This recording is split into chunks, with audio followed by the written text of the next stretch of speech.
Assalamualaikum warahmatullahi wabarakatuh. Selamat pagi anak-anak. Nah, bagaimana kabarnya hari ini anak-anak? Oke, baik. Nah, pada pertemuan kali ini Ibu ingin membahas dampak kolonialisme dan imperialisme. Nah, minggu kemarin ada yang masih ingat pertemuan pada minggu kemarin, ada yang masih ingat kita membahas apa? Jika tidak ada, sebelum kita memulaikan pelajaran, Ibu ingin mengabsen dulu. Berapa yang hadir pada hari ini? Baik, yang hadir pada hari ini 25 ya anak-anak. Nah, sebelum kita memulaikan pelajaran, Ketua kelas tolong pimpin doa. Sebelum memulaikan pelajaran, marilah kita berdoa menurut agama dan keyakinan kita masing-masing. Doa dimulai. Amin. Nah, baik anak-anak. Pada pagi hari ini, Ibu ingin menjelaskan dampak kolonialisme dan imperialisme. Nah, sebelum Ibu menjelaskan latar belakang berdirinya VOC, siapa di sini yang tahu apa itu VOC? Nah, jika tidak ada yang tahu, VOC itu atau Verenigde Oost-Indische Compagnie itu merupakan perusahaan India Timur yang bersatu, adalah sebuah perusahaan dagang Belanda yang didirikan pada tanggal 20 Maret 1602 anak-anak. Nah, VOC ini anak-anak memiliki tujuan utama untuk mengendalikan perdagangan rempah-rempah di wilayah Hindia Timur. Nah, sekarang itu disebut dengan Indonesia anak-anak. Yang pada saat itu merupakan sumber rempah-rempah yang sangat bernilai seperti cingke, lada, dan pala. Nah, anak-anak, pada berdirinya VOC ini itu melibatkan kebutuhan Belanda untuk mengorganisir dan melindungi kepentingan perdagangan di Asia. Sebelum adanya VOC, ini perdagangan rempah-rempah telah menjadi sumber kekayaan yang sangat besar, tetapi keberhasilan juga menimbulkan persaingan yang sengit di antara bangsa Eropa, terutama Belanda, Spanyol, dan Portugal anak-anak. Nah, anak-anak, ini VOC ini tidak hanya berfungsi sebagai perusahaan dagang, tetapi juga memiliki kekuatan militer dan pemerintahannya sendiri. VOC mendirikan benteng-benteng dan mengatur wilayah-wilayah yang dikuasainya dengan cara yang otonomi. Praktis, VOC memiliki semacam pemerintahan kolonial Belanda di Hindia Timur. Nah, dengan mendirikan VOC ini, pemerintah Belanda berusaha untuk menggabungkan berbagai perusahaan dagang yang ada di Hindia Timur menjadi satu badan yang lebih besar dan kuat. Nah, anak-anak, pada masa kejayaan VOC ini atau dikenal sebagai masa jaya VOC itu merujuk pada ketika di mana anak-anak VOC ini mencapai puncak keberhasilannya sebagai perusahaan dagang dan kolonial Belanda. Ini terjadi pada abad ke-17, di mana ketika VOC itu memainkan peran sentral dan monopoli perdagangan rempah-rempah dan kolonialisasi di wilayah Hindia Timur. Nah, anak-anak, pada pembubaran VOC ini, meskipun masa jaya VOC itu menciptakan keberhasilan ekonomi dan kekuatan kolonial bagi Belanda, ini juga disertai dengan eksploitasi atau penindasan dan konsekuensi negatif lainnya bagi masyarakat pribumi di wilayah yang dikuasainya. Nah, anak-anak, pada masa kejayaan VOC ini kemudian berlangsung hingga abad ke-18, di mana ketika perusahaan ini menghadapi krisis finansial yang akhirnya itu mengarah pada pembubarannya.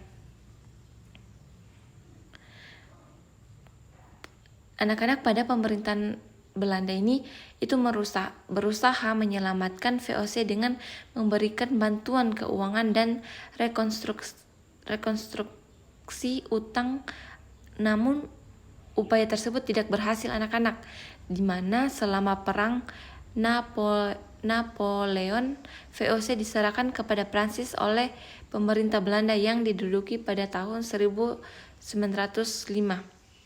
Dan pada 1700 1999 VOC secara resmi dibubarkan. Nah, di mana anak-anak pada pembubaran ini menyebabkan pemerintah Belanda mengalami alih langsung kendali atas wilayah kolonial Indonesia.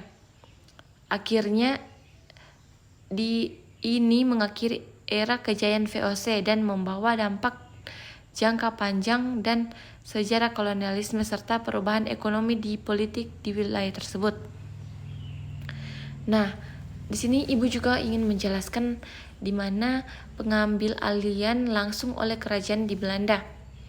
Nah, pada abad ke-18 pembubaran VOC ini memicu pengambil alihan langsung oleh pemerintahan kerajaan Belanda atas pemerintahan di Hindia Timur, di mana terjadi krisis finansial yang dialami oleh VOC dan kondisi sulit di wilayah kolonial itu mengharuskan pemerintahan Belanda untuk mengambil langkah yang tegas.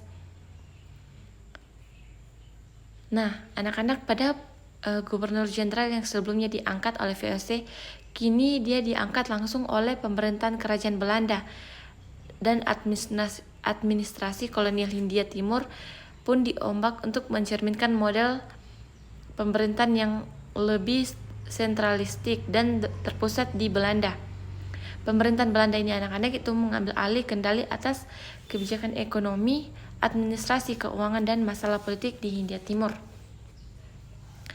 Nah, di sini Ibu juga ingin menjelaskan penjajahan pemerintah di Hindia Belanda. Nah, anak-anak, pada penjajahan oleh pemerintah Hindia Belanda itu memberikan dampak besar pada masyarakat lokal, di mana masyarakat merasakan eksploitasi ekonomi melalui sistem tanam paksa dan monopoli perdagangan yang menciptakan ketidaksetaraan sosial dan rasial. Kondisi ini sulit dihadapi oleh petani akibat kewajiban kerja paksa dan pajak yang tinggi, di mana perubahan sosial dan kultural terjadi melalui asimilasi budaya. Tetapi beberapa masyarakat berhasil mempertahankan identitas kultural mereka. Nah, anak-anak, pada akses terbatas terhadap pendidikan juga mempertahankan identitas menjadi kendala, dan masyarakat merespon penindasan dengan protes dan pemberontakan. Pemisahan sosial antara komunitas Eropa dan pribumi juga terjadi. Semua ini menciptakan kondisi yang sulit bagi masyarakat lokal dan memicu pada perlawanan kontribusi pada perjuangan menuju kemerdekaan Indonesia pada tahun 1945. Nah, di sini Ibu juga ingin memperlihatkan